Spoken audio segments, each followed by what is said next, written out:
Welcome to the Cinchuation Podcast, brought to you by Saddle Up. Saddle your horses, tighten those cinches, and join us as we dive into the heart of the Western equestrian lifestyle. Alrighty, well, welcome back to another episode of the Cinchuation Podcast. Today we have Ami Cullen here with us. She is an author. She works at Sea Lazy U Ranch, so we're so excited to have you. So thanks for making the drive down here. Thank you guys for having me. I'm glad we have nice weather finally, so we could do this. The weather's been a little crazy. Did you guys get a lot of snow up there? Not really. I mean, it's like holding on right now. Yeah, that's good. I'm glad. Absolutely. So first off, do you kind of want to tell us like a little about yourself, your horse experience, and how it led you to become involved in the equine industry? Sure. I'm originally from the East Coast, so I grew up outside Philadelphia. I don't know if you guys are familiar with like the Devon Horse Show or the Devon area, but not too far from there.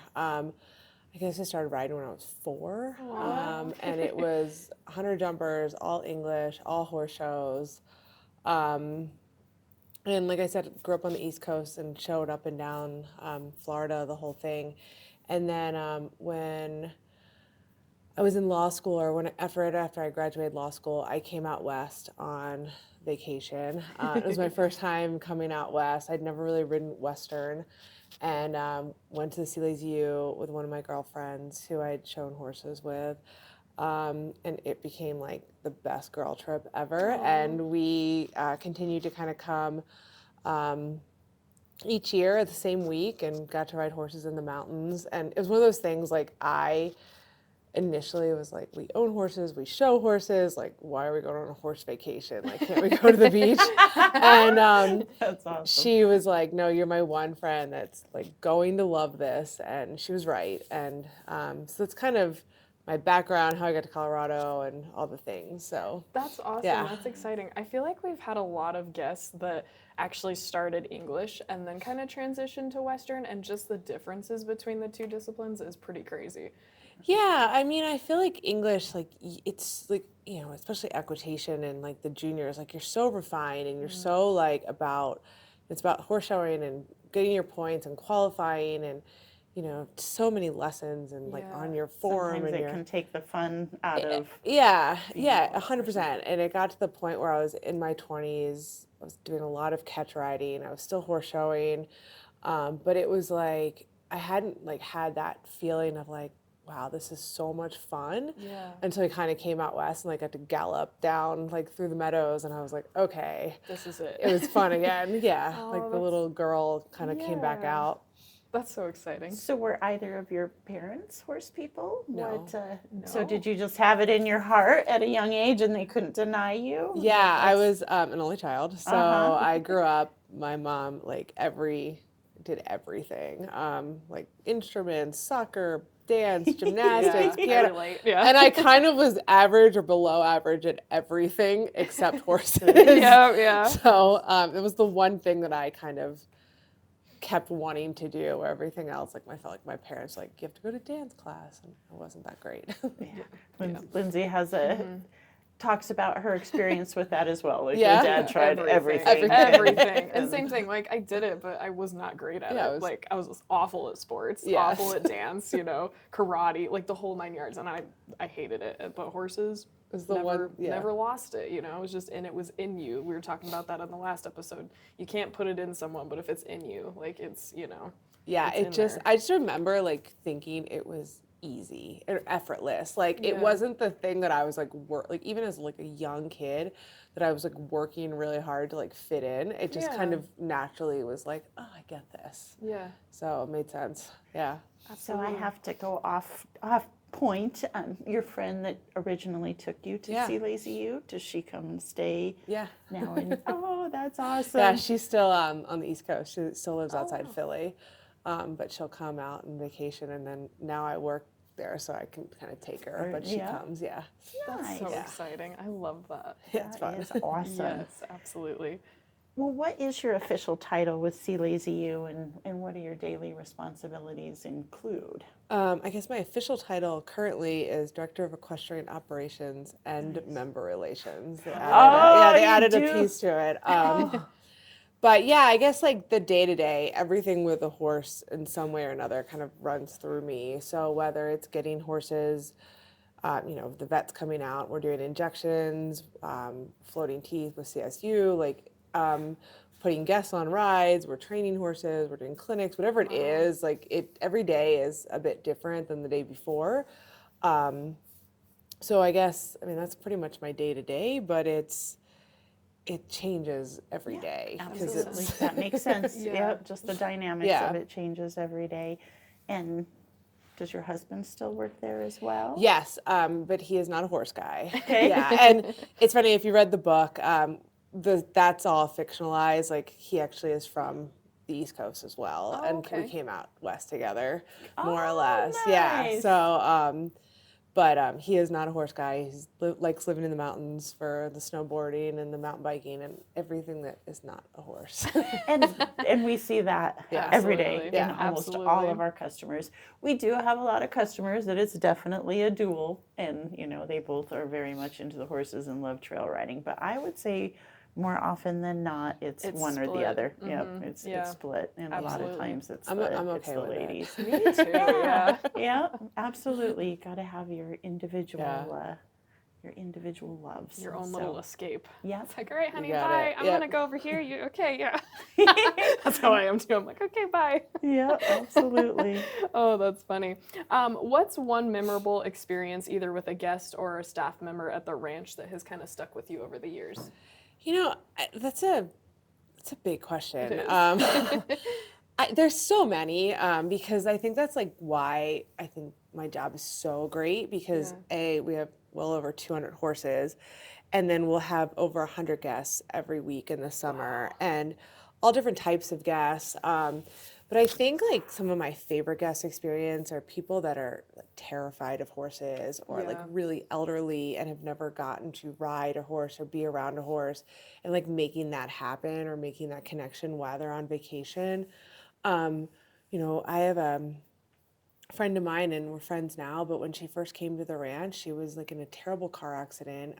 It's a terrible story, and lost her arms and legs from getting burned, and we got to get her in the round pen with horses, and she was able to interact and move with them. And there's I think there's a lot of that kind of happens in the course of my job that makes it make the little Make-A-Wish kids that come out because they want to ride a horse or go to a dude ranch. Yeah. And then just in the total other end of the spectrum, the hunter jumper girl from the East Coast, kind of like myself, or that comes in with this huge I'm at a dude ranch, what am I doing? These horses can't be very good.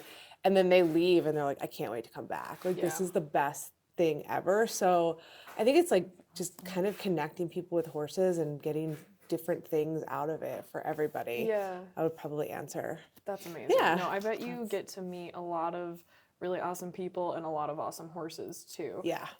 This is kind of off topic, but when people do come out, what is your process? Do you have a process, I guess, of pairing guests with certain horses? Yeah. Yeah. So before people come out, there's an online questionnaire. So you kind of have to fill out your background. So if I was filling it out for myself, it'd be I ride regularly, I own horses, whatever it is, or I've never ridden before, I'm terrified, or I have a bad hip, a bad knee. So you fill out this big questionnaire, and then I will still kind of sit down and meet with everybody. And there's just a way of kind of vibing off of somebody. Mm-hmm. And then when you get to know all the horses and their personalities, and then you're starting to match them all up. I don't always get it right, but then the first day, especially in the summer when we're really riding, we'll do a lope assessment. So if somebody is advanced, they'll come in, walk trot lope, walk trot canter in the outdoor arena. I'm like, you're good to go. Yeah. And if somebody's struggling or overestimated their ability, or the horse is too sensitive, then we'll kind of switch it up. But there's a lot that goes into it. And then, there's a little bit of an emphasis in my mind on equitation, or how you're riding. Because if you're riding and you're being soft up there, then every single one of our horses is going to respond happy to that. Right.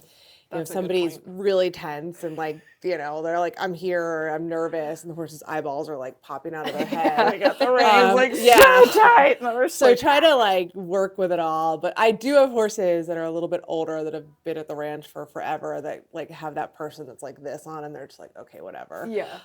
So you kind of have to feel through it all. But yeah, we have a lot of horses for that reason, where you can kind of match them up and switch it around. Absolutely, and just making sure everyone has just the best experience. Yeah. That's awesome. And then the other thing, like somebody, that has just ridden in the arena that's never ridden cross country, we get a lot of that. Like I'm kind of afraid to be out like cantering cross country, even though they're a great rider, or, loping cross country. So you get the horse that's like not going to spook if something, big moose pops out or they run into a herd of elk, so you can kind of play around with it a little bit too. That would terrify me. I was gonna pivot on that and say, what is the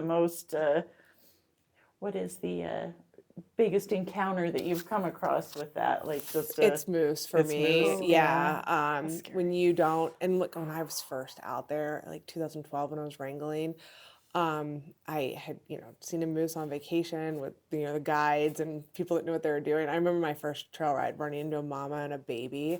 Ooh. And every single one of the horses immediately just like spun and took off because, they came out from like the grass. And I was like, we got him back, and I was like, what do I do? And my boss at the time was like, well, find your way around them. So like, I mean, you just get used to it. The other thing, wildlife, where I've had some bad encounters are grouse. Like, what grouse are? Like the birds that kind of, and they don't really move until you're like on top of them, and then like they fly. Where they exactly. And I've had rides go 10 different directions because the grouse have kind of flown up out of. They're like, now's a good time. Yeah. I had an old boss, and I loved him. And if anybody thinks I'm a good boss, it's because of him. And he used to tell me a story that he was out one day and he was riding around the ponds, and he sneaks out to have his beer and smoke a cigarette. His wife doesn't know about that. And so he was like, I was tootling around, and all of a sudden this duck came out. And he goes, but I landed on my butt, and I still had my beer in one hand and my cigarette in the other. I was like, oh my gosh. Yeah, it was quite a little story. Yeah. I've ridden my whole life, like very comfortable on horses, and I've gone trail riding, but I'm talking like Pawnee grasslands out there. I've never ventured into the mountains, and it terrifies me. Like so I would be that person that I'm so scared because of the bears, the mountain lions. I'm like terrified. Yeah. Most of those, they see you and they go the other way. Oh, that's true. It's just when you come up on them and you don't know they're there. Yeah. And like you'd be fine if you can ride. I mean, your horse will maybe spook or move over. But it's like when you're worrying about all the guests that have never ridden, that's where like the horse that spooks away from a grouse, like anybody with a good seat or rides horses, you'll stay with that. But the guest that's like never ridden before and the grouse flies up, that's when you're like, oh boy. Yeah. No, that makes sense. Yeah. So about how many staff members do you guys have off season and on season? So we're big. Right now, just in my department alone, I probably have about a dozen wranglers, managers in there as well, and kids counselors, because like the kids and the adults, like we kind of divide, but it's all horse related. In the summer, not including me, we'll go up to about 24 wranglers. That includes the managers and the full-time year-round wranglers, and about 17, 18 kids counselors plus the managers. Yeah. Wow. You guys house everybody during the and then for the most part. Yeah, and there's people that live up there permanently that have their own homes. And then, every department's big, so we'll go well over 150 staff members in the summer. Wow. And this time we kind of hover around 80, give or take, depending on what's happening. That's amazing. Yeah. It's a big operation, and it's year round. So obviously horses year round in the snow and the mountains, that's work. But then, we do cross-country skiing, snowmobile tours, ice skating, like all your other like Colorado mountain activities are also taking place. So they're grooming and, doing a lot of other things up there. It's pretty, it's pretty awesome, crazy. Though, yeah. And how long have you been there now? It'll be 13 years in May. Wow. Yeah. That's awesome. And how long has the whole business been operating? 1919. So I think we're on our 106th That gave me goosebumps. That is so cool. And you are the largest and oldest ranch of that type in Colorado. I don't, possibly, sure? I don't know the answer to in Colorado. Dude ranch wise, guest ranch, probably, but there's some that have got to be close. Maybe there's some that are older. Out west, I don't know. I'm sure there's even older ones. Yeah. Wow. That's crazy. It's crazy. I had no idea. It's a huge operation. Work trip. Okay. Team bonding. Anytime. Come on up. That'd awesome. Be so fun. Yep, absolutely. Oh, man. Absolutely. Who or what has inspired you most in your career or your life kind of through this whole process? With horses, God, there's so many people. And I think I will change that answer every other week or depending who I'm like. But I remember growing up, I had some really amazing trainers. And then a lot of my peers, like just watching and being at that higher level of competition. But like people that I like admire and I'm really fond of, obviously Julie Goodnight, good friend of mine, comes to the ranch. I find her exceptional because she has, I think, just one of the greatest teachers that I've ever gotten to be around. And the way she can break things down and explain things. I'm obviously a big fan of, Ray Hunt, Tom Doran's, Buck Brenneman, like all your Western horsemen that I've read everything, try to understand everything. And then being from Hunter Jumper World, I am a big fangirl anymore, but Archie Cox is a big person that I admire. I love the way he teaches. I love the juniors that kind of come up with him. God, there's so many. Like watching McLean Ward do the big jumpers. Like I don't think anybody, Beezy, like I can kind of keep going because I am like a huge fangirl. No, that's awesome though. Like love watching like Liza Tal jump around she's Victoria awesome. Colvin. Like the bigger, like I'm really into now that I'm not showing hunters anymore. Like I obsessively watch hunters on social media. So I'm totally into anybody at any given moment. Yeah. That's awesome. I love it. No, that's cool. Just like a big fangirl all the time. That's good though. You gotta have that. Absolutely. Absolutely. Was writing a book on your to-do list before your experience with this wildfire, or is that what sparked? Yeah, sparked. Good job. Yes and no. I think it was like something I'd always said when I was like, I loved writing. And I, law school, like you have to write, and I was good at writing, but I always said I wanted to write a book one day. I had no idea what it would be for or with. But what happened in 2018 or 19, I forget exactly when, I got published. I don't know if you guys are familiar with, it's called Noelle Floyd. It's like an English magazine and have a big podcast and big online magazine in Wells. So I got published in there about basically leaving my law firm to go work on a dude ranch. Wow. And it was one of those things where I had so many people like reaching out to me. And I was like, what a fun like story in my mind of just like a character based on like silliness of my life. And then after the fire happened, I wrote down everything. It just like I had no choice. Like it just like kind of was coming out of me. But my first 80 pages were like read as like a legal brief. Like they weren't that fun to read. Like it was just like fact. So then the whole process of writing the book was like, how do you take this like big factual experience, some fun aspects of my life, like, lawyer, hunter jumper, dude ranch, cowgirl type of storyline, and create something out of it. So that was the process. And it took me a while. And I hated things that I wrote. And, so it was a whole process to kind of get there. Absolutely. No, I can't even imagine, like, just... Even down to the fun of the wranglers, like the girls and the boys, and it's so true to heart. Yeah. Like, it's I just... love it. No. It was absolutely an amazing read. It was. So, Dana gave it to me, and on a Tuesday, I think I read the whole thing in, like, 4 hours, and I brought it back, and I'm like, wow. Yeah. She's like, you read that already? I'm like, yeah, I couldn't put it down. That's the other fun thing about it, I think, is it reads really quickly and really fast read. So whenever everybody's like, how many pages is it? I was like, I was so happy when I was like, I can end here. And that was the other difficult thing is, in my mind, like listening or rereading it, it's hard because I'm like, oh, I should have done this differently, or I should have written it this way, or I should have kept going with that. So I was like, it would never have been done. And I was just like, I have to be done. Yeah. So, No, yeah.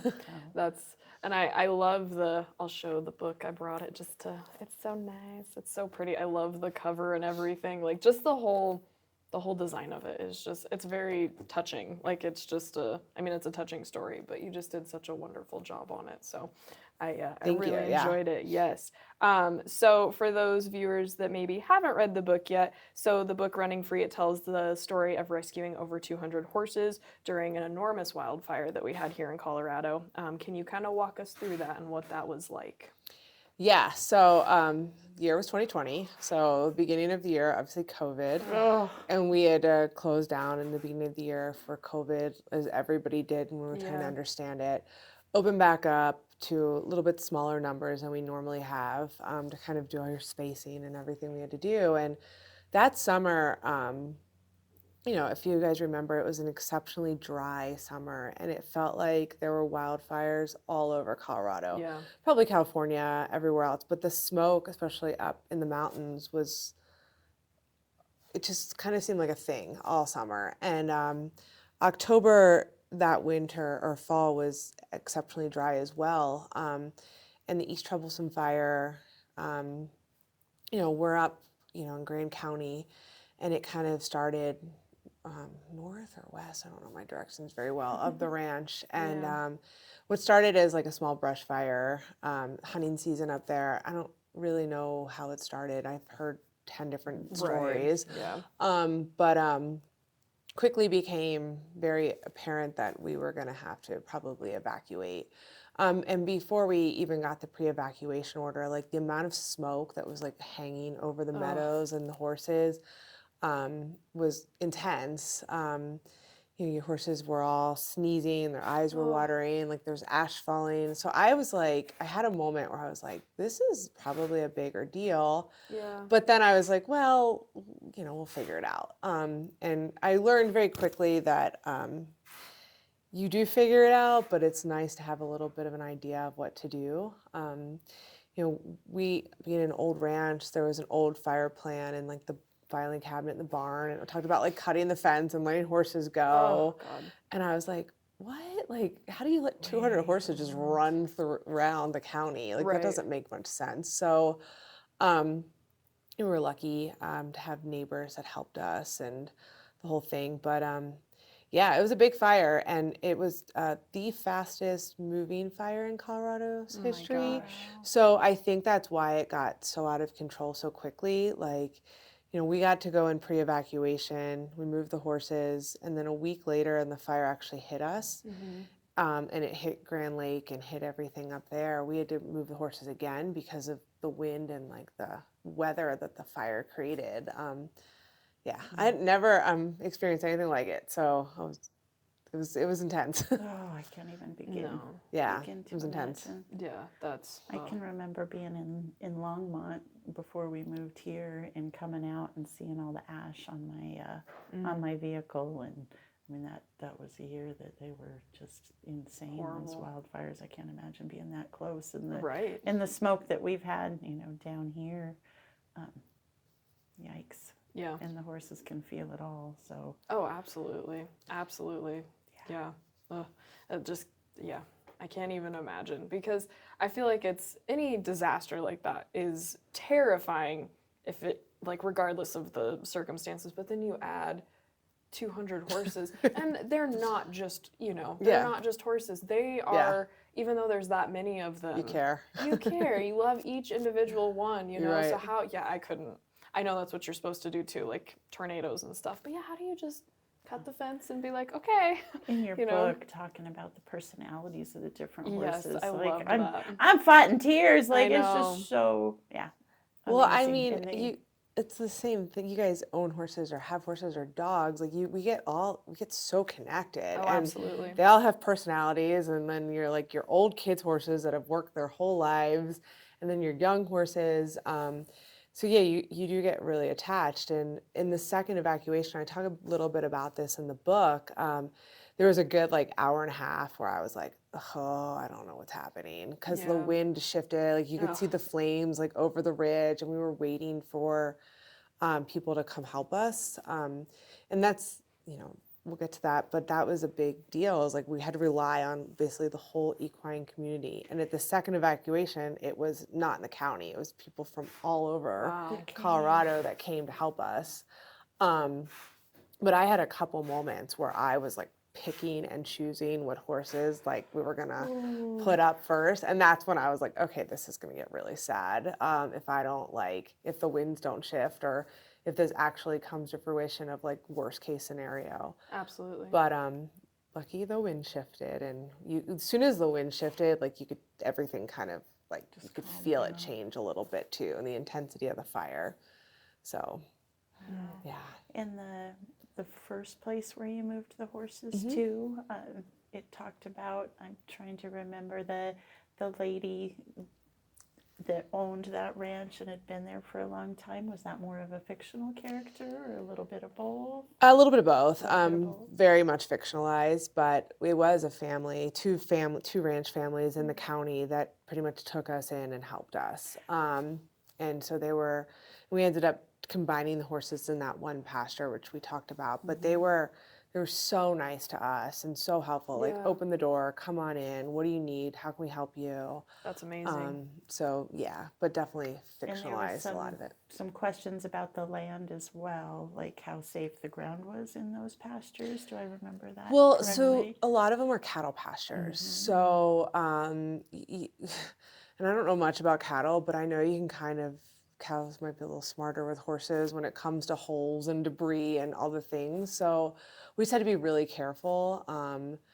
When the horses were in the pastures, they were fine, but some of the routes to get to the pastures were a little bit treacherous with some wire, and especially the other pasture, there was a lot of just big gopher holes kind of everywhere. Yeah. And the horses, once they kind of know where things are, they're pretty good at avoiding them, but because it was all new land for us and the horses. And they're stressed, and it's I a would hectic say situation. that the cows don't run like the horses do, and have to sow their wild oats, and get out there. And the horses are like, I gotta get rid of some of this stress. I'm gonna just run and jump and buck and be a little crazy, and so that's where fall the down difference. a hill. Yeah, no, absolutely. Yeah, I don't know much about cows either, but they're very hardy too. Horses, I mean, oh my God. You could bubble wrap them and they're still going to do something. Yeah. So I can't even imagine. And you're right. At the worst possible moments, they're like, ooh, I'm feeling good. Yeah.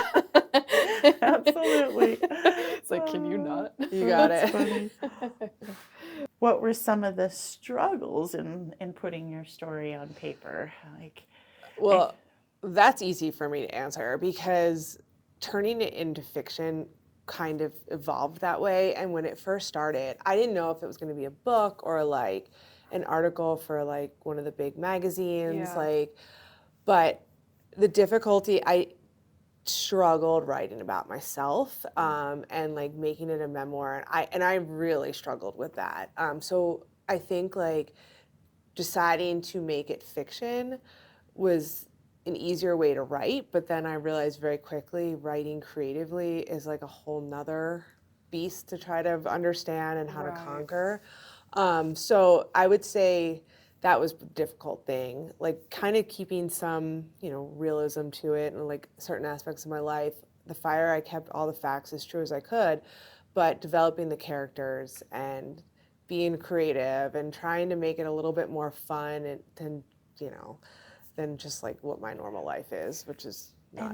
And I do bet, talking about the wranglers and stuff, I just found that to be a fun piece. And the people that have passed through here, which is not at all the aspects of being on a dude ranch and having wranglers, but I've had some employees pass through that I'm like, oh man, can I relate to that? Some of the personalities. Some of the personalities. So that part was fun. And that was actually something I learned in the creative process of writing it is, so if you have somebody or certain people that you're trying to base something on, what you end up doing is taking different people and from different parts of your life, and that becomes like one character in the personality. So then once I started like combining people and things into like to make a character, it became a little bit easier. Just kind of built it just from scratch. Yeah. Is that mostly kind of what inspired the fictional characters, or what was like the process on that? So as I was writing it, I kept like, I read a lot and I like love, girl shows. How do you find time? And girl TV shows. So I love the show, this is so silly, but I love the show Gossip Girl. Yes. So in my mind, I'm gonna have to watch it was kind of like, it's based in New York City on like prep. Really high end. So in my mind, it was kind of like the characters were like Gossip Girl meets Yellowstone. Like that was like the idea of it. So I wanted to be able to like tie in reality and fun characters, but like knowing that it's like when you're riding horses and you're showing or you're working around, we worry about like what we're wearing, our shoes, our clothes, like absolutely what our horses, our tack, like, and you don't necessarily think of that all, and you have all the different styles and personalities. So that was important to me just because it made it seem a little bit more real. Like when you're in English world, you're worried about like your pants and your shirts and your tall boots and what helmet you're wearing, and then you go to Western world and you think it disappears and it's exactly the same. Exactly the same, yes. So absolutely. It was part of like getting some of the female characters and like all the different personalities, and some of the girls come because they want to better their horsemanship, because where do you get to spend time with 200 plus horses and then go on to start their own businesses or ride pro, or some want to come because they just want to escape from the real world for a couple years and then go back to like a corporate job, or they graduate college and they don't know what they want to do, or so we get all different types of people that work there. And I say girls because it's the majority of our staff. Like everyone's. And it's the majority of our customers as well. I mean, there's plenty of guys that come in and have horses and get saddles and all of that, but definitely very female driven. Very. And we've got a great gal right now that she's apprenticing to be a saddle fitter, and she's a body worker. We did a podcast with her, and that's what, when she graduated from college, the best experience was to go work on some ranches. So she did that for, I don't know, 2 or 3 years. 2 or 3 years, and she was she majored in like forensic science and stuff, and then switched. Same thing. She was like, once she was in it, Well, and some of the greatest wranglers I had, like my right hand manager, same thing, was in the real world, and was like, I don't want to do this. I think she worked in a lab, and now she's like the main manager with me, and she's phenomenal. And I think it's because we've gotten to like experience the real world and like that office life, and then you get to go back to doing what you love. You in no way took an easier path in life, but you followed your passion. Absolutely. I mean, that's a huge, that in itself is just monumental. I mean, it really is. No, I agree. Was there ever, like, I know in the book it kind of touched on this, but in your actual experience, was there ever a point when you were like, okay, I'm going to be here for this amount of time and then I am going to go back to, 100%. Yeah, like, it was like, I mean, I still have like one student loan left to go, but like when you graduate with that much like debt, and then you've debt from undergrad, which I'm a little bit older, so it's not as bad as it would be now, but and then you have your debt from law school, and that was a huge amount of student loan debt. So it was definitely like a hard thing to be like, I'm not going to go back to like that world where I can make that type of money to hopefully pay this off sooner. Absolutely. But I just felt like I just felt like the better I got at my job, the less I had time to do horses. And even showing, like I would go in and I wouldn't be very good because I barely rode that week or whatever it was. And I was like, I wanted to have a career that could support what I wanted to do. And the better I got at my career, the less time I had to do what I wanted to do. So I had this like moment of like, in living in DC, because that's where I went to law school. So I'm barred DC, Maryland, and Colorado. And living in the DC metro area, like you'll get out of work at like 3:30, and I had my horses in Maryland, and I was like, I'm gonna go ride. 2-3 hours later, I'd be stuck in traffic, and I was like, okay, this is no fun. So lucky Maryland had reciprocity with Colorado, so I could waive into the Colorado bar. Took about a year to get my license, but my whole point of wanting to move out here was never to go work on a dude ranch. Like that was a 6-month, like let's have some fun before I go back to another firm. But I wanted to live in an area where I could work really hard and then be able to like enjoy horses, the mountains, biking, hiking, whatever it was, and not just necessarily be stuck in that like gridlock traffic that you get on the East Coast. Absolutely. So that was what started it, the whole move. That's interesting. Yeah. It's quite awesome. It is quite awesome. Yes. Yes, I know. And we have a lot of traffic now too, which is You do. I bet it's nothing different or nothing compared though to like I guess. I mean, it's getting pretty bad. It's getting there. She's like my way just here. got Let me stuck tell you. on 70, all the way Yes. here. Yeah. Is there things in the law field that you've been able to use in your role at CLAZU? Yes. Yeah, and like part of the other reason of going to law school was I'm not very good at math, so it was either business or law, and I was like, I can write, and I'm better at there. So that's how I kind of chose law school. But I wanted to either do, if I wasn't going to ride professionally, I wanted to either do the business or legal side of horses. So we were doing a lot of, you get like your leases, we were importing horses from Europe, whatever it was, like there's always something with law or business with horses. So that was why I wanted to go to school. And then I graduated and pretty much took the first job that paid well so that I could just make money. And I ended up practicing medical malpractice defense law. So right out of law school, there was, tax, estate trust, and then it was all litigation, all big medical cases. We worked for all the big hospitals in DC or Maryland. So then before you know it, like half of my life isn't even seeing horses because I'm so busy with my job, and I had my suit and my heels on every day. Absolutely. So it's just a different vibe. Yeah, and then when you like, I can go out to the barn, and then you sit in traffic, and I just remember being like, I just don't want to do this until I'm 70. Yeah. That's pretty much what it was. Absolutely. No, that's very fair. Yeah. I think that takes a lot to admit takes a lot of courage to do make it. a change, because life is short, you might as well. Yeah, have some fun.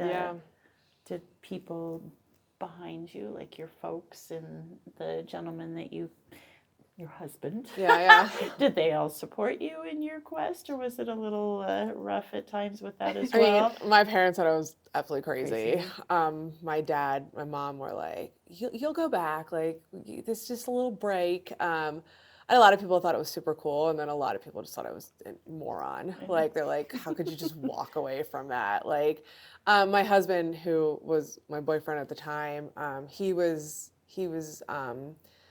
very supportive. So that was, half of like how we kind of started talking and kind of getting through it. Because a lot of my friends, East Coast, like it's a rat race. And when you're like in it, you just kind of step out of it. And if you're in it and doing well and step out of it, people do kind of look at you like you've lost your mind. But that's okay. Yep, that's absolutely. Okay. It's your heart, not theirs. Yeah. Absolutely. So I am going to ask, did the part that you talk about your dad, was that more of a fictional? Or it was fictional, but like why I was writing the book, my dad passed away. So so it was, but that piece and like how that all happened, it was fictionalized in the book, but I kind of brought that into like my real life when I was writing the book.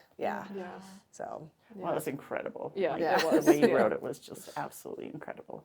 No, it was very, very amazing. I just can't get over it. Like I'm not a crier, and I cried at the end. Yeah. Like, oh boy. I cried like all the way through. So yeah, it's emotional when you're that passionate about something. Like it is. We see it we feel it in here too. Like even just seeing I say a couple lightly because we do see a lot of horses come through here with saddle fits. I mean, we had someone that wanted to do nine horses for a saddle fit here. So, but you even just seeing those horses for a brief moment, you get like attached to them and you feel just so emotional, especially in certain situations, you know, whether it be soreness or, you know, came from an abused home. Now they're in a good home. You know, it's very emotional. It's crazy to me how in those moments in the short saddle fit, I can have some connections with horses like just feel so connected by the end. And other horses, I'm like, I don't know why you want to kill me. Like, I just don't know why you want to kill me. And they can bond great with Lindsay and not with me at all, or vice versa. And, but love them. Very much so. What is your guys' process as far as getting new horses for the ranch? So I've been there a while now, so a couple different processes. We've had this guy in Tennessee who's pretty much bought horses for the ranch for the last like 24 plus years. Wow. So I will also buy horses that I come across. We've had some really nice horses donated to us. That's awesome. Really nice horses. We're kind of like, wow, okay. And then I've been working recently with a gentleman out of Missouri that's helping me buy horses. But at the ranch, one thing I think is pretty special is if they don't work out for us, we'll either, you know, send them back with the guy we got them from, and he'll be like, this horse is meant for like, you know, weekend riding or whatever it is, or we will rehome them all through a rescue, or rehome them through like wranglers or guests that have kind of come that have fallen in love with someone. And then recently I just had the Colorado Therapeutic Riding Center come up. So they're going to take a couple, like some of my old amazing horses that are just getting a little like arthritic and can't really do the type of work we need them to do. But that's something that's really important to me, is that if they leave us, they go on to have either semi-retirement careers or a different type of life. Because not every horse that steps off the trailer at the ranch is like wants to be a guest horse. Absolutely. Or a trail horse. Like some of them are better in the arena. But because we do so many different things, so you do trail riding, I teach a ton of lessons, you have clinics, you have cows, you have trail obstacles. So usually there's a horse, like something makes sense, unless they just have a hard time living in that type of environment. With 200 horses, it can be super stressful, especially if they've come from like the life of like a stall and like a heated barn. They don't do so well when they first come up. Absolutely. It's a big adjustment for sure. I love that though, that you guys, because I feel like that's a huge thing in the horse industry. It's a lot of, and I'll just say it, you know, as honest as I can, but a lot of people, once a horse has done their, you know, job or whatever, they just they don't really care what happens to them in that next phase, and that's heartbreaking. I hate that. So I applaud you for doing that. That's amazing. I mean, some of our best horses are our oldest horses, and I kind of view it as those old horses are going to give that little 6-year-old confidence, because they're going to go out there, the kiddo is going to go on a nice trail ride with the other 6-year-olds, and the horses are going to move like kind of slow dinosaurs. But like they don't know that. They're on horseback. They're going to have the best time, and at the end of the week, like the kiddos are usually crying because they don't want to leave their horse behind. You know, and then it's hard if the horse passes away, because some old horses, and the little kid comes back the next year, and you have to be like, but don't worry, like here's his best friend.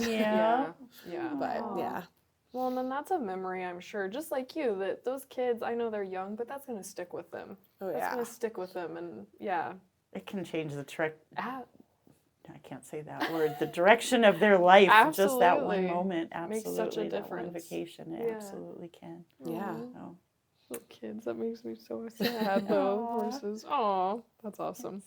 I guess going back to kind of the fire and that event, what lessons did you take away from it, and what do you hope your readers kind of take away from it? My biggest lesson that I took away from it is, and it's probably natural disasters, fire, hurricanes. I don't think you can be too prepared. And I think if you are prepared, you have to be ready to pivot pretty quickly. and you're going to be relying on the community and people around you to help you. And that was the biggest like thing that I learned is like we would not have fared very well if people hadn't come to help us. The first time, we were lucky that Grand County was there and everybody kind of hooked up a truck and trailer and came to haul horses to our neighbors' pastures. But then the second time, people drove like 4 or 5 hours to come help us. And it's amazing. And we were loading trailers well into the night, and up until the last horse went on the trailer, like there was still a fear of like, oh, are we going to actually pull this off? And so I think that was my biggest takeaway is that you have to rely on other people. And, like people, my phone, I just handed it to somebody because it was like thousands of people reaching out to come help us.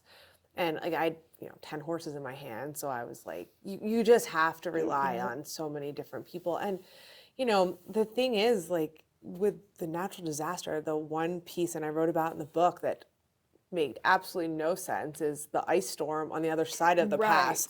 Absolutely. I was like it just felt like I was like, are we in some weird movie? Like I have fire bombs going off over here, and then I'm now getting reports that on the other side of Berthoud there's just this giant ice storm, and the horses are coming off the trailer into ice and snow, and so it's just like, how do you prepare for that? Right. You just don't. Yeah. Yeah. You do have to pivot and just trust in the community. That was a subject on our last podcast too, just how even if we all have differences, like the horse community, when somebody needs help, it is mind-blowing. It's amazing. It is just like, I got goosebumps talking about it because just like that, whether it's, hey, can we donate? Hey, can we donate this, or come with a trailer? There's a lot of people that always are willing to help. Well, that was, you just touched on something I kind of totally forgot about, is even afterwards, we lost all of our hay. So all of our hay for the whole winter burned. Oh my gosh. So 200 horses, could you imagine? It's a lot of hay. Oh my gosh. So when we get back, we're able to come back to the ranch, but it's, November at this point, like early October or late October, November. And I have to now source hay for the whole winter. And people just called and said, I'll donate this, I'll donate that. Wow. I'll run a truckload up for you. I had other dude ranches just giving us hay. It was like just the moment and I couldn't think of everything because you're like, there's too much to think about. Absolutely. But people would just call and say, hey, do you need this? Because we'll bring this up for you. Even getting all of our tack out, somebody showed up with a giant snowmobile trailer. And we threw all the tack in a trailer while we were evacuating. Like, I wouldn't have even have thought of that. In that moment, like, I was so focused on the horses. Yeah. Somebody else was like, we realize you probably have thousands and thousands of dollars of tack up. Hundreds of thousands. Absolutely, and saddles and tack and stuff, Yeah, so, just stuff like that. So we were, I think we fared well because of people that came and helped us. Did any of the buildings get damaged? Yeah. So we lost all of our hay in the hay shed. We lost our 100-year historic barn, so we don't have a barn anymore. We lost a guest cabin, 2 staff housing units, and then 8 other homes on the property. Wow. And then every single cabin was damaged somehow, some way, whether it was smoke damage or... So there's a book. Yeah. After the fires. Yeah, a whole book on how to rebuild after something like that. And then the other piece that I could have never been prepared for is like we have some really close meadows that were once our hay meadows. Now the horses mostly just graze them. So they were good. They were intact. We have all these mountain pastures, and all those fence lines burned. So we had to re-fence pretty much the whole property. But then the grass comes back and things look good, and we're putting horses out there. And before you know it, I'm having injuries that I could not have anticipated because of burnt things in pastures that you could not see. One of the biggest things was the burnt aspens. Like they have these like spikes. So, we've changed the way we pasture a little bit. We don't let the horses search for grass anymore. So when they go out, the grass is pretty much in their face. And when it looks like it's getting low, we're out of that pasture pretty quickly. Whereas before we would let the horses hunt and search for grass, go through the trees. and we're just not back from that. And I can't imagine that's probably still a few more years before we can pasture even longer in some of the pastures that were affected by the fire. Wow. Yeah, we had, sticks go through tendon sheaths, and oh my God. it's just things that you would not have you thought wouldn't of. think of that. Well, even the fences, I mean, it makes sense, but yeah, I wouldn't even think, oh yeah, You got to refence your whole everything. property. Did you guys have to fight insurance? Is that where you came into your legal Well, skills? No, some really good people, but just like, that's the other thing I think I've learned. Like, you can think you're insured, but like, our barn was insured for what the barn was, but not to rebuild it. Like, how do you insure that much fence line? Like, Right. it's just things like that you just learn as you go. But yeah, it's a lot of terrible lessons in a terrible industry. Just a very, very greed-driven industry. Those insurance companies. It's just. But on the flip side, when the fire was happening, the insurance companies, they had people on the ranch helping fight the fire. So they some of the homes were saved. Yeah, so some of the homes were saved, some of our buildings were saved because of these like private firefighters that were employed by the insurance companies to help to mitigate. help mitigate damages. So like, I didn't know that either until I was in the middle of it. When you think of it in hindsight, it's like, well, that makes sense. Probably saved our building here because of those. Yep, and Yeah. In addition to all your volunteer firefighters and then your local county firefighters too. Wow. That's insane. Yeah, that is absolutely insane. Yeah. Can't even imagine. And that's hard too, because you could rebuild. It's just sad, because you can rebuild a new barn, but the historic piece. Yeah, you lose it. But irreplaceable, yeah. I think that's something else I've learned through the fire is everything can be rebuilt, and then it's the people, then the stories that you got to kind of keep going. With 100-year dude ranch, there's a bit of the other reason of writing the story. It's like, I'm a blip on the radar of all the stories along the lines of people that have worked there and been, really instrumental. And like, there's a whole amazing people have written books before me that have been there, and the horsemanship and the personalities, like that's just the part of storytelling that you get on a ranch as well, which is just fun too. Sell that in the gift shop at the ranch? Yeah. That's awesome. I love it. Well, it keeps that alive, it keeps that keeps it going, passing down. Yeah, that's awesome. I love it. Kind of pivoting, do you have any upcoming projects or exciting plans for the ranch? We're currently rebuilding the guest cabin that burned. We're still talking about how we're going to rebuild the barn, and I think it's kind of afforded us an opportunity to kind of switch things up to maybe make a little bit more sense. Yeah. So that is all probably coming down the path the next few years. I'm excited to see like what the new layout with horses in the barn will be. And then other projects at the ranch, we are always doing stuff with the horses, which is fun. And, like we just acquired a different pasture this year to kind of change up where we're doing cattle clinics and penning. And so I think it's always evolving. And to me, there's always something happening in a project with horses or with what we're doing. That's exciting. Yeah. It's huge. It is. I can't even fathom when I whine about my busy days here and I think of what you have on a daily basis. It's holy Moses. It's busy, but it's good busy. It's good work. Like it's the kind of work where you go home at the end of the day and like maybe you're mad at because some guest wasn't so nice to you or one of your coworkers kind of made you angry for the day, but like the reality of it is like you're pretty lucky and we have a pretty amazing job and like you get over it pretty quickly. Your passion is just there on a daily basis. It is. Yep. I know this is kind of off topic too, but some of our gals that have worked at some guest ranches and stuff in the past, they talk about like the actors and actresses and like famous celebrities that come to the ranches. Have you ever like had a celebrity or anything? Yeah. It's so funny. Yes, there have been famous people, famous celebrities, famous sports figures. I am usually pretty oblivious unless it's somebody pretty obvious.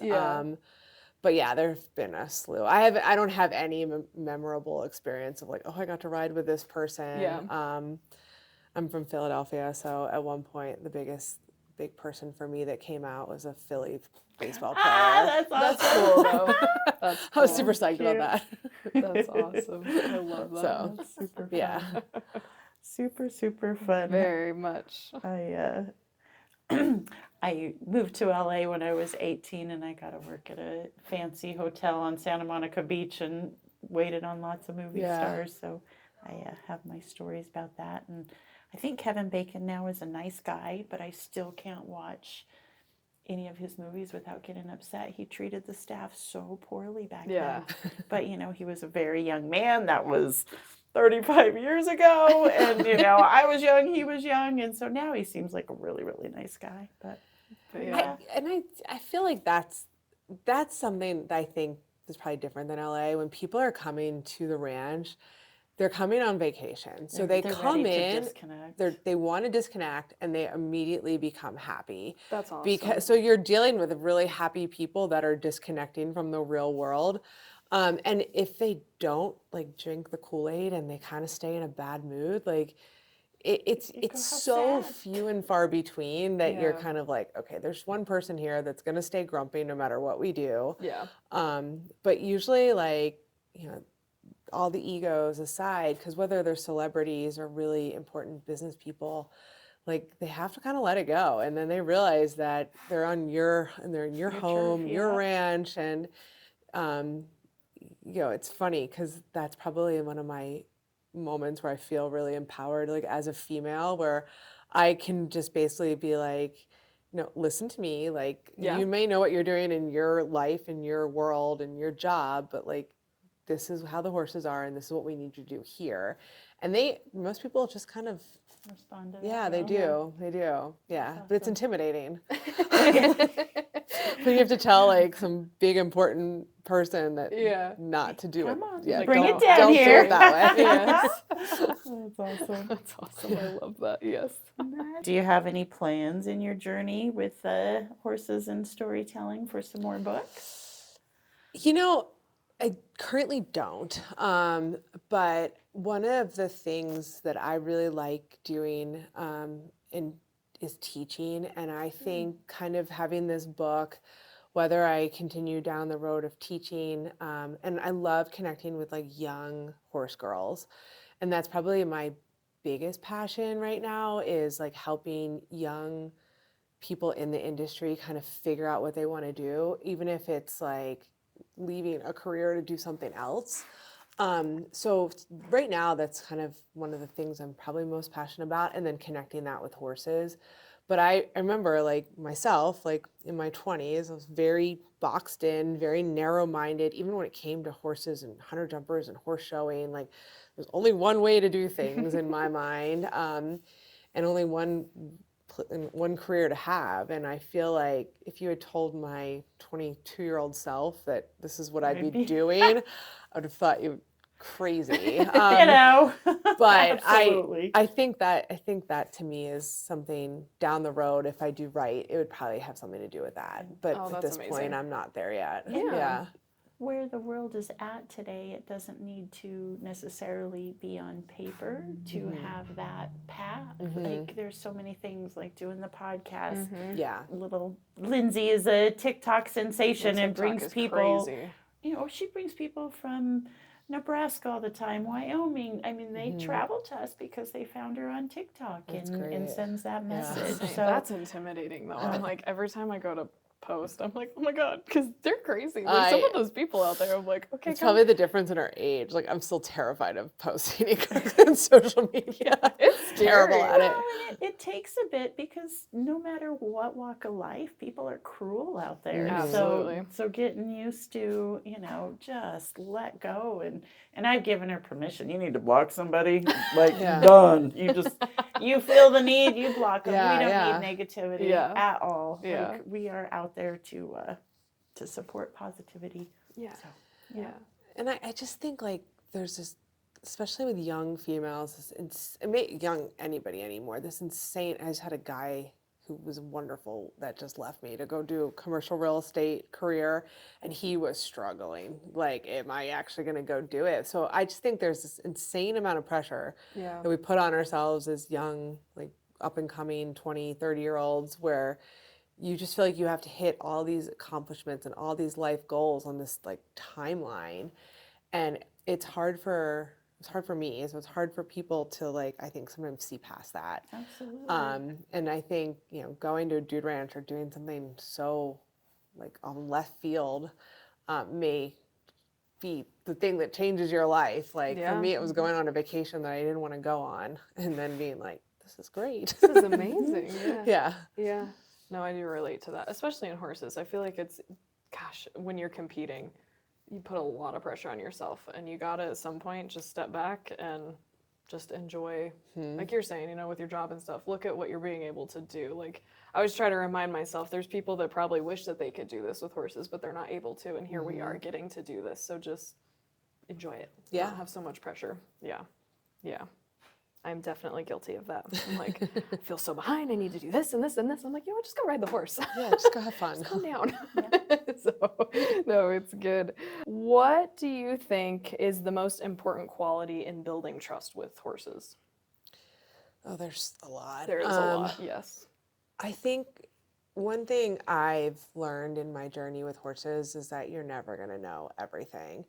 And I think just kind of admitting in that moment of like, I'm working with a horse, I'm struggling, I feel myself getting frustrated, everything I know is not working. And like, I think just being able to kind of admit that and kind of think outside the box and maybe take a few steps back, like kind of opens it up to like establishing that trust or that bond.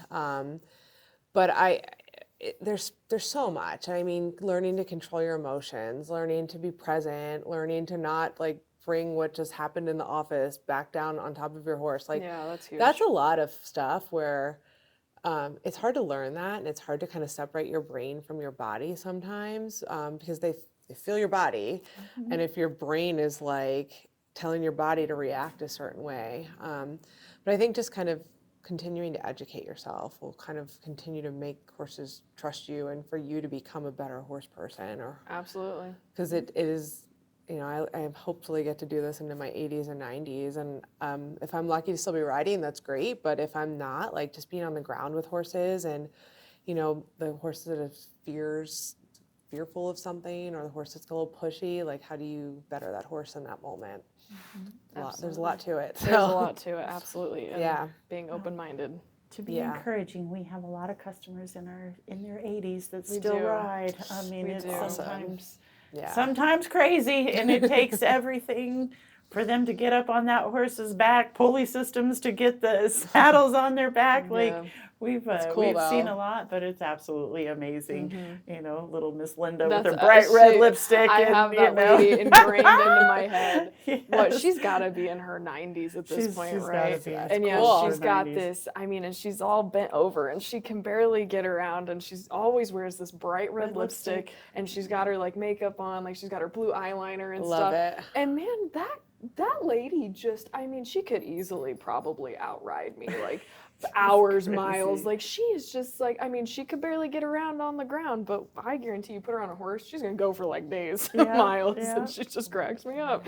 I'm like, you gotta do what you love though. I mean, and that's what's so special about like what we get to do with horses, I think, is if you danced at some point, you can't dance in your 90s the way you could, or but like horses, like there's going to be something. Absolutely. Whether, hence why the ranch has so many horses.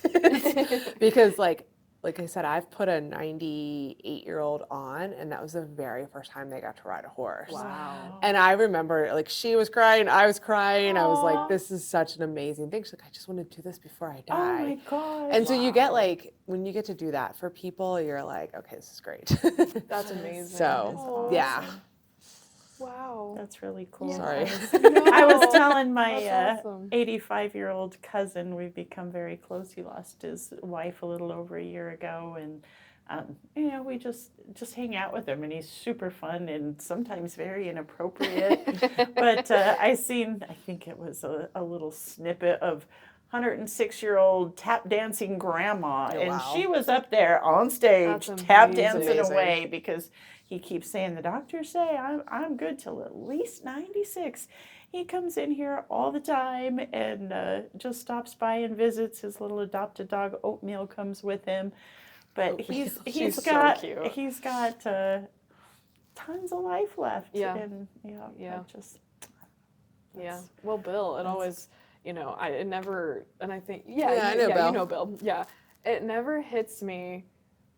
Because he just goes, like, and I've worked with him for almost 10 years, and he is not much different, and he's in his mid-70s, you know, and it's like, he's still roping, he's still doing saddle repair, but it's just that spark to, like, keep going, you know, it's just Well, that's how, I don't know if that's how you guys know that connection, but after the fire, that's how I got put in touch with Bill. Oh, really? Is I had so many saddles that from being thrown, and, like, there was a lot of damage, and I don't know how many saddles I brought down here. It was maybe a lot. 50. Yeah, I remember and that. he's went through all of them, and now we keep, I don't know how to repair a saddle. Like, he can, it's great. It's a great relationship. So you keep meeting people. That's awesome. Yeah. No, I didn't know that's how, but I remember you guys coming down. So many saddles out there. Yeah. I can remember the shed being full. Yeah. Rotated and through. Yeah. That's awesome. Yeah.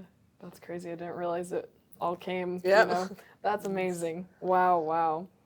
I guess one thing I had, what advice, if you could give any advice to someone in their upcoming equestrian career, or just, not even career, just in their life, what would that piece of advice be? It's probably what we've kind of talked about is just be open, like, to learning, exploring, and understanding something that maybe is out of your wheelhouse. You know, like the cowboy that kind of snubs his nose to what's going on in English world or dressage. Like, I mean, some of the dressage riders are some of the best riders in the world. Like, to be able to ride like that, I think it's just being open, and then just to continue your journey of learning, because there's, like I said, there's always something to learn, and I do see that with young people where there's a bit of, like, an ego always attached of, like, I know what I'm doing, or I used to call it, like, the mean girl syndrome with, like, the barn girls, like, absolutely. where you go into a barn and, like, that horse is so good for me, they're gonna mess that horse up, like, that kind of attitude, and you're like, maybe or maybe not. Maybe they'll get on the horse and they'll teach that horse a better way to do something that you weren't able to figure out, and then you'll get back on and it'll click for you. But, like, you see a lot of that. So I would say, you know, drop the ego and drop your, like, the preconceived thoughts of how you think it's supposed to go. And it's hard. It is hard, but yeah, no, I agree. We laugh about doing a reality TV show here. That's a whole different level. Yes. Like, I just, even, like, horse showing at that level, like, girls were not so nice to each other. And you get into it, and I was probably not so nice to other girls as a, you know, teenager, 20-year-old, whatever. But as you get older and you start to see it, you're like, you know, and, like, you may have something that somebody doesn't have because maybe your parents make more money, so therefore you'll be able to do this, and versus this kid over here who's mucking stalls before and after work. Like, not everybody knows where everyone's coming from, and everybody kind of assumes a lot, especially in horse world and horse girls. It's one of the things that I struggle with in, like, the 4-H community.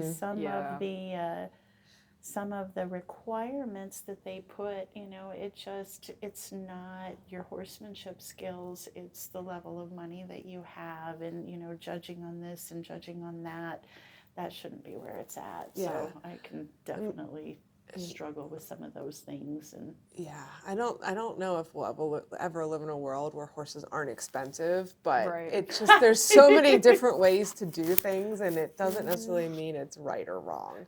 You know when it's wrong, but, like, there's a lot of right ways to do things. Absolutely. I used to say more in the beginning, my dad started this as a retirement hobby, and I took over and bought it from him eventually, and now I've owned it for 11 years. But I used to say in the beginning, when people would ask me, well, how many horses do you have? And I'd say none. Just because I own the tack shop don't mean I can afford a horse. So they're expensive, and they're very expensive. And, you know, when I grew this with with nothing. I mean, I came from. That's great. Yeah. And, you need this too. Yeah, absolutely. Gosh. Absolutely. We can have all of this and it's not near enough. Absolutely. Yep. Yep. Absolutely. Awesome. One thing, how can listeners connect with your book and learn more about your story?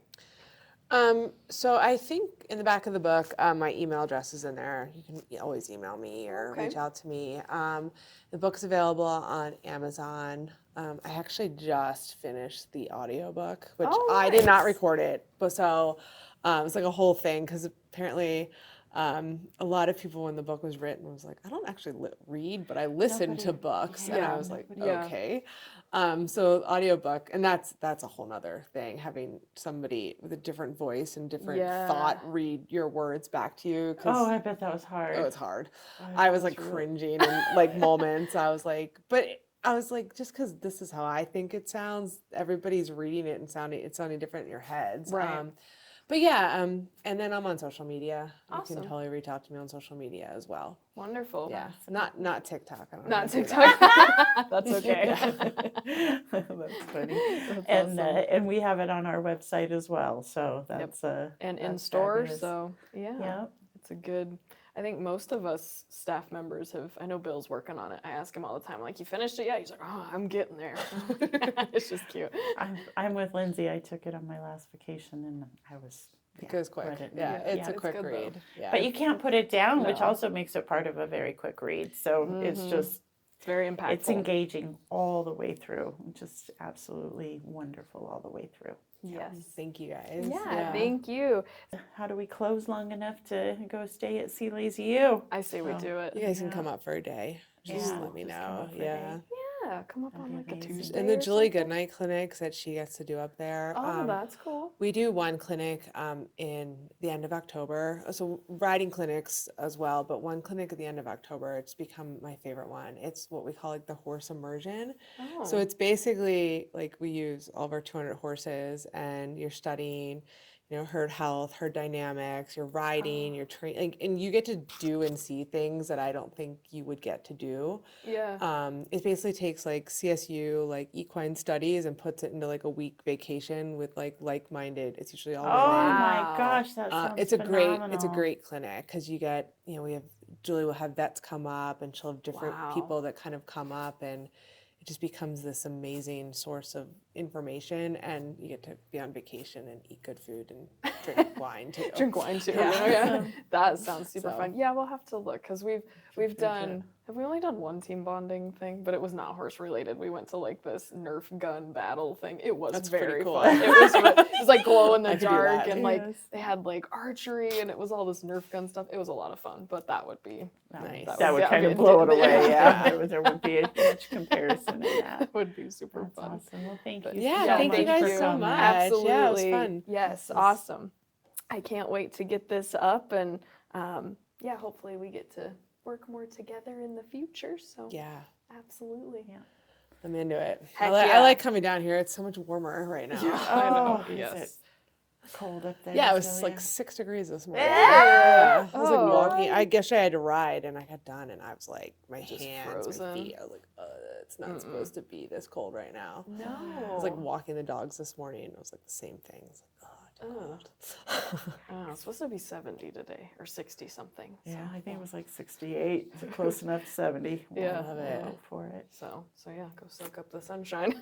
Awesome. Awesome. Well, thank you so much again, and I look forward to more episodes and seeing what your future journeys have as well. Thank you. Awesome. Thank you. Thanks for watching. Be sure to give us a like, drop a comment, or subscribe to keep up to date on new episodes. See you next time.